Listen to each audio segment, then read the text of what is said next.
He walked in quietly, clothes wrinkled, shoes dusty from the road. A few heads turned, most looked away. He asked to speak with someone about his account, but the receptionist didn't even look up. Moments later, security arrived. "This bank isn't for people like you," they said coldly. They grabbed his arms and started pushing him out. "No loitering," one muttered.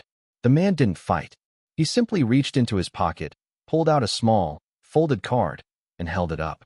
"Give this to the manager," he said softly. They laughed and tossed it on the desk. A minute later, the door to the back office burst open. The bank manager rushed out, face pale, eyes wide. He picked up the card, read the number, and froze. The name attached to that account wasn't just familiar. It was at the top of every financial report. The manager nearly stumbled trying to get to him. "Sir, I had no idea," he stammered. The security guards backed away, stunned, because the man they'd just thrown out for looking poor wasn't just a customer. He was the owner of everything they stood in. Welcome to Heroes Unheard. Before we continue this emotional story, tell us in the comments from which city in the world are you watching this video today. And if you think stories like this need to be heard, hit that subscribe button to support the channel. We're growing every day, and I sincerely thank you for being a part of it. First National Bank of Riverside stood like a monument to financial power in the heart of the city's business district. Its granite facade and towering columns designed to convey stability, authority, and the kind of institutional permanence that made customers feel secure about entrusting their money to its vaults. The interior matched the exterior's imposing design, with marble floors that echoed every footstep and crystal chandeliers that cast expensive light over transactions that shaped the economic life of the entire region. The bank served a clientele that ranged from working-class families depositing modest paychecks to corporate executives managing accounts worth millions of dollars. But despite its public mission to serve all customers, the institution had developed an unofficial hierarchy that determined how different people were treated based on their apparent wealth and social status. Samuel Chun had built his fortune slowly and quietly over 40 years, starting with a small electronics repair shop and gradually expanding into manufacturing, real estate, and technology investments that had made him one of the wealthiest individuals in the state. But his success had never changed his personal habits or his preference for living modestly, dressing simply, and avoiding the kind of conspicuous consumption that many wealthy people use to signal their status. Samuel owned controlling interests in dozens of companies, including the very bank where he conducted his personal banking, but he preferred to manage his wealth through intermediaries and professional advisors who handled the day-to-day operations while he focused on the strategic decisions that determined how his resources were invested and used. His approach to wealth was shaped by his childhood in a family that had immigrated to America with nothing but hope and determination, working multiple jobs to build the foundation that had eventually allowed Samuel to pursue opportunities that previous generations could never have imagined. He had learned early that true security came not from appearing wealthy, but from actually being wealthy, and that the most powerful people were often those who didn't need to announce their power to everyone they encountered. The bank staff had been trained to provide excellent customer service, but in practice their attention and courtesy varied dramatically depending on their assessment of each customer's importance to the institution's profitability. Customers who drove expensive cars and wore designer clothes received immediate attention from senior staff members, while those who appeared to be of modest means were often directed to junior employees who processed their transactions with efficient indifference. This morning, Samuel had come to the bank to handle what should have been a routine matter, updating the signature cards on several accounts that had been affected by recent changes in his corporate structure. The paperwork was straightforward, but it required access to account records that could only be modified by senior bank officials who understood the complex relationships between his various business entities.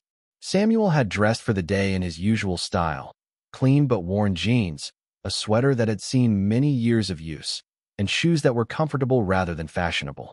He carried himself with the quiet confidence of someone who didn't need external validation, but to casual observers, he looked like any middle-aged man running personal errands on a weekday morning. The morning rush at First National Bank was in full swing when Samuel entered through the main doors, with customers forming lines at teller windows and business clients meeting with loan officers in glass-walled offices that lined the main banking floor. The atmosphere was one of controlled urgency, with staff members moving efficiently between tasks while maintaining the professional demeanor that the institution's reputation required. Samuel approached the information desk where a young employee named Jessica was supposed to direct customers to the appropriate services for their banking needs. She looked up from her computer screen with the practiced smile that customer service representatives use when they're busy but trying to appear helpful. "Good morning," Samuel said politely. "I need to speak with someone about updating signature cards on several business accounts." Jessica's smile wavered slightly as she took in Samuel's appearance, noting the worn clothing and casual presentation that didn't match her expectations for someone conducting business account transactions. In her experience, business customers typically dressed the part, arriving in suits and carrying briefcases that signaled their importance to the bank's commercial operations. "Do you have account numbers?" Jessica asked, her tone becoming more formal and less welcoming. Samuel reached into his jacket pocket and pulled out a folded piece of paper containing the account information he needed to update. The paper was creased from being carried in his pocket, and the handwriting looked casual rather than professionally prepared. Jessica glanced at the paper without really reading it, making assumptions based on its appearance rather than its contents. "Sir, these look like personal accounts," she said with the kind of patience that customer service representatives use when they think someone is confused about banking procedures. "For business account services, you'll need to speak with our commercial banking department, but they typically only work with established business clients who have substantial account relationships with the bank." Samuel nodded calmly, understanding that Jessica was trying to be helpful within the limits of what she thought she knew about his situation. "These are business accounts," he said quietly. "If you could direct me to someone in commercial banking, I'd appreciate it." But Jessica had already made up her mind about what kind of customer Samuel was, and his persistence was beginning to irritate her. She had been trained to identify potential problem customers who might waste staff time or cause disruptions, and Samuel's appearance combined with his vague requests was triggering her defensive instincts. "Sir, I'm going to need to see some identification and account statements before I can direct you to commercial banking," Jessica said, her voice taking on the tone that bank employees use when they think someone is trying to access services they're not entitled to use. Samuel reached for his wallet to provide the identification she had requested, but before he could complete the transaction, another bank employee had approached the information desk with obvious concern about the conversation that was taking place. Michael Torres was the bank's head of security, a former police officer who had been hired to handle situations that required more authority than customer service representatives could provide. He had been watching the interaction between Samuel and Jessica from across the lobby, and something about Samuel's persistence combined with Jessica's obvious discomfort had triggered his instincts to intervene. "Is there a problem here?" Michael asked, directing his question to Jessica rather than to Samuel, making it clear where his sympathies lay. "This gentleman is asking about business accounts, but he doesn't have proper documentation," Jessica replied, grateful for the support and validation that Michael's presence provided.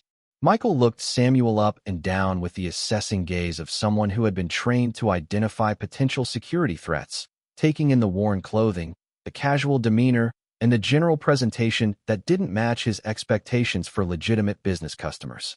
"Sir, I'm going to need you to step away from the desk," Michael said with the authority that comes from years of dealing with difficult situations. "If you don't have proper account documentation, you can't access business banking services." Samuel remained calm, understanding that the situation was escalating due to misunderstandings rather than malicious intent, but also recognizing that he was being judged based on his appearance rather than his actual relationship with the bank. "I have proper documentation," Samuel said quietly, reaching again for the papers in his jacket pocket. "If someone could just look at the account numbers."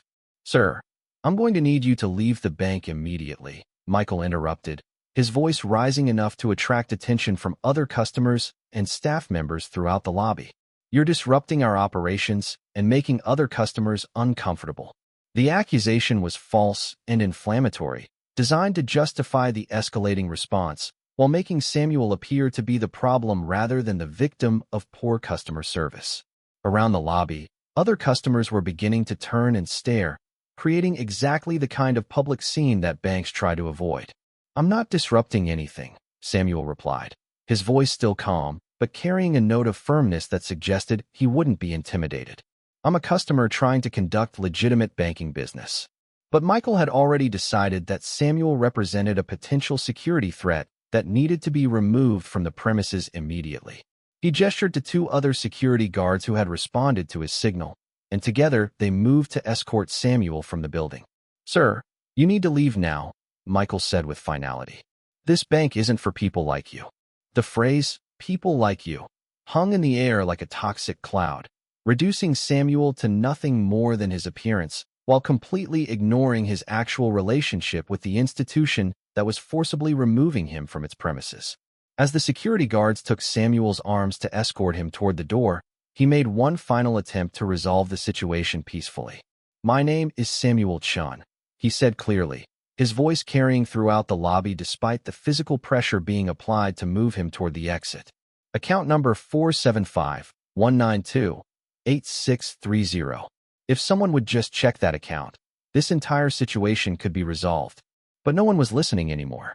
The security guards were focused on removing what they perceived as a disruptive customer, and the banking staff were already returning to their normal routines, satisfied that a potential problem had been handled efficiently. What none of them realized was that the account number Samuel had just announced would be recognized immediately by anyone with access to the bank's senior management systems, because it belonged to the institution's largest individual account holder and majority owner. James Morrison, the bank's senior vice president and general manager, had been in his office reviewing quarterly reports when his assistant knocked on the door with obvious urgency. Morrison was a seasoned banking professional who had worked his way up through the industry over 25 years, and he had learned to recognize when something significant was happening that required his immediate attention. "Mr. Morrison," his assistant said breathlessly, "security just escorted someone out of the building, but I think there's been a terrible mistake."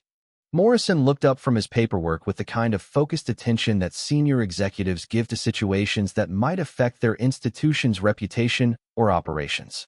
"What kind of mistake?" Morrison asked. "A customer was asking about business accounts, and security removed him for looking suspicious. But I just ran the account number he mentioned, and..."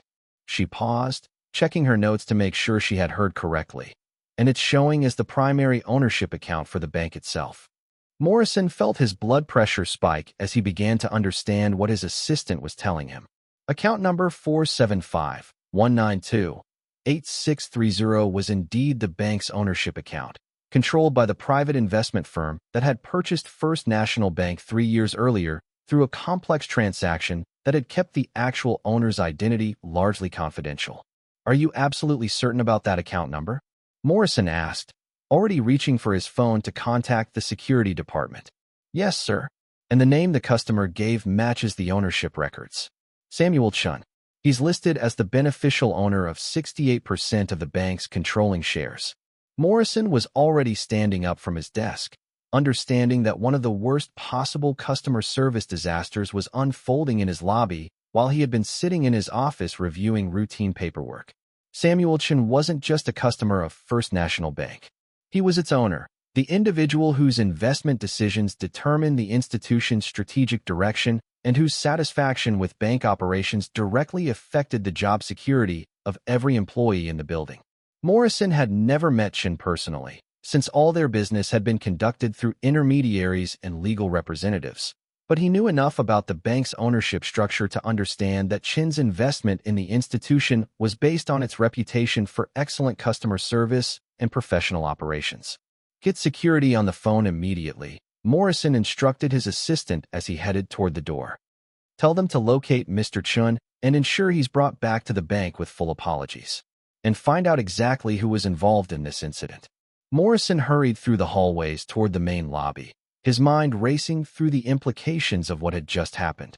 Not only had his staff humiliated the bank's owner, but they had done so in full view of other customers who would undoubtedly share the story with friends and colleagues throughout the business community. In the lobby, Michael Torres was still congratulating himself on having handled a potential security threat efficiently when his radio crackled with an urgent message from the general manager's office. "Security, this is Morrison. You need to locate the gentleman you just escorted out and bring him back immediately. There's been a serious misunderstanding." Michael's confidence evaporated as he began to understand that the situation he thought he had resolved might actually have created a much bigger problem. Sir, the individual we removed was acting suspiciously and couldn't provide proper documentation, Michael replied, trying to justify his actions while beginning to sense that his job might be in jeopardy.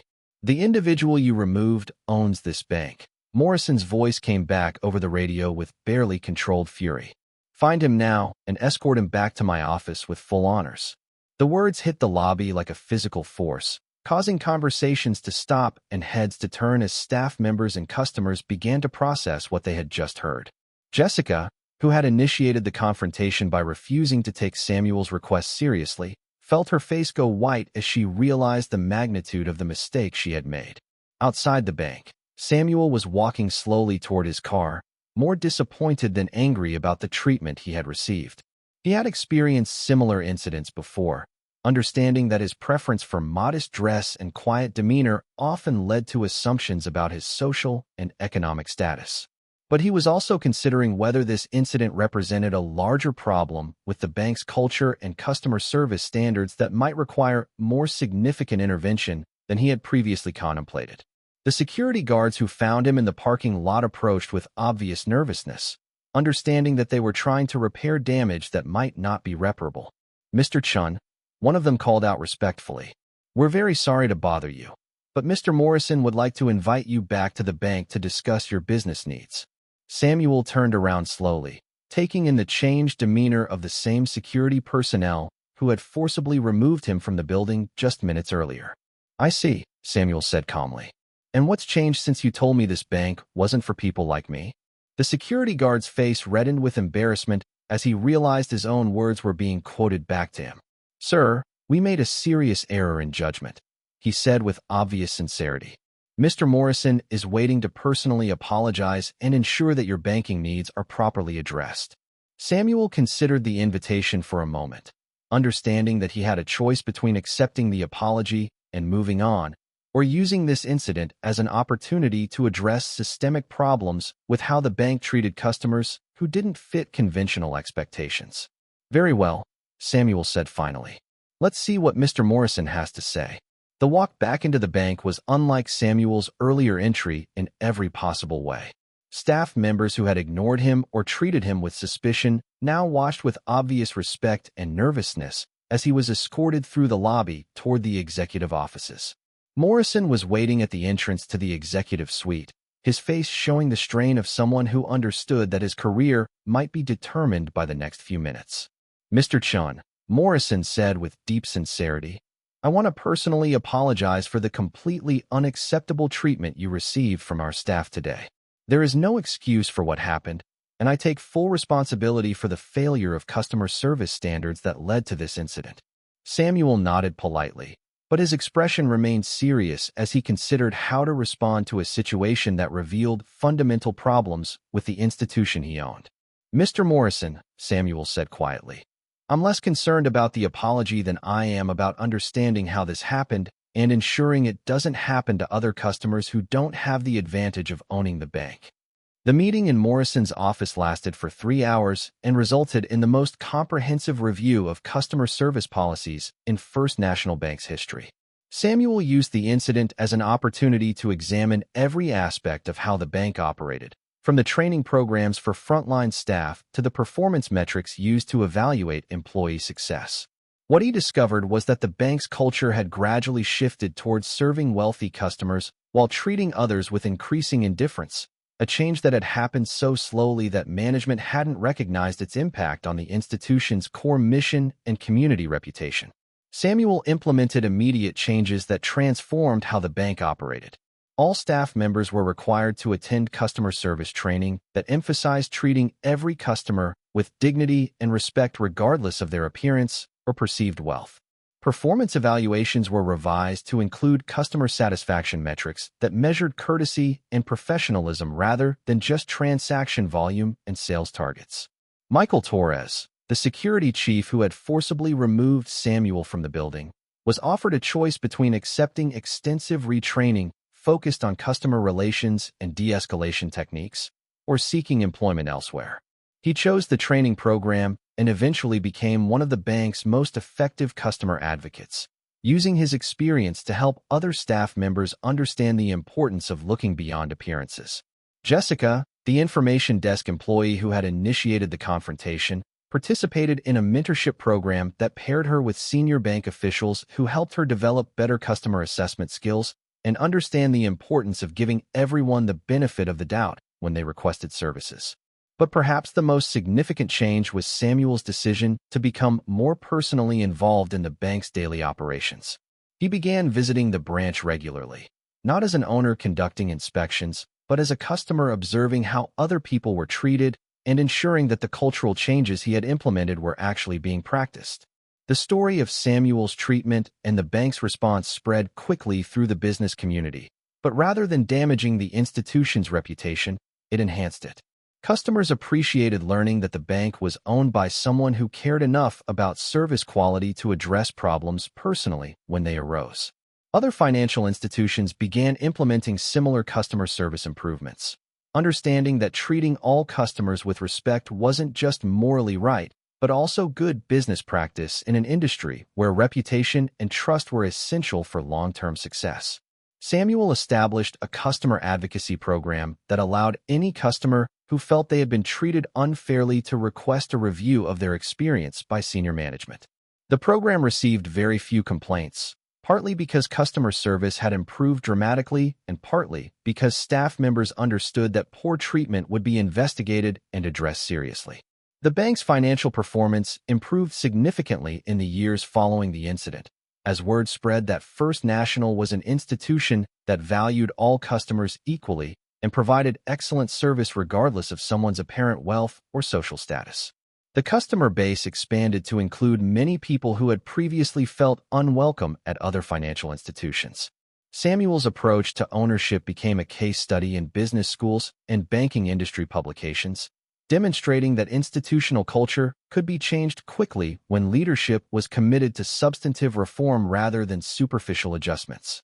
His example inspired other business owners to examine their own organizations for similar problems and implement changes that better reflected their stated values.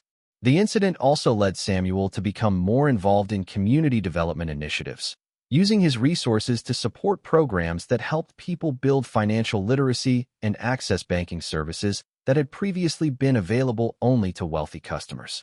He understood that his own success had been possible partly because he had access to financial tools and knowledge that many people lacked. Years later, when business journalists wrote about Samuel's impact on the banking industry, they often focused on the dramatic reversal that had occurred when he was recognized as the bank's owner. But Samuel preferred to emphasize the lesson that everyone deserved to be treated with dignity and respect, regardless of their circumstances or appearance. The worn clothes and modest demeanor that had led to his mistreatment remained part of Samuel's personal style, not because he couldn't afford better, but because he had learned that true wealth wasn't measured by external displays, but by the ability to use resources responsibly for the benefit of others. Sometimes the most powerful lessons come from being underestimated, and sometimes the greatest changes result from refusing to accept that being treated badly is just the price of being different. Samuel's story reminds us that respect should be offered freely to everyone we encounter, not because we know their circumstances, but because dignity is a basic human right that doesn't depend on wealth, status, or appearance. The measure of an institution isn't found in how it treats its most important customers, but in how it treats the people who seem to have no power to demand better treatment. Because sometimes the person who looks like they don't belong is exactly the person who has the power to change everything. And sometimes the greatest transformation begins with the simple recognition that everyone deserves to be seen and valued as a complete human being. This story was brought to you by Heroes Unheard. Before we leave you today, here's our question. Have you ever known someone who never asked for recognition but deserved more than anyone else? Tell us in the comments what they meant to you and how you remember them. And if you think stories like this need to be heard, hit that subscribe button to support the channel. We'll see you in the next one.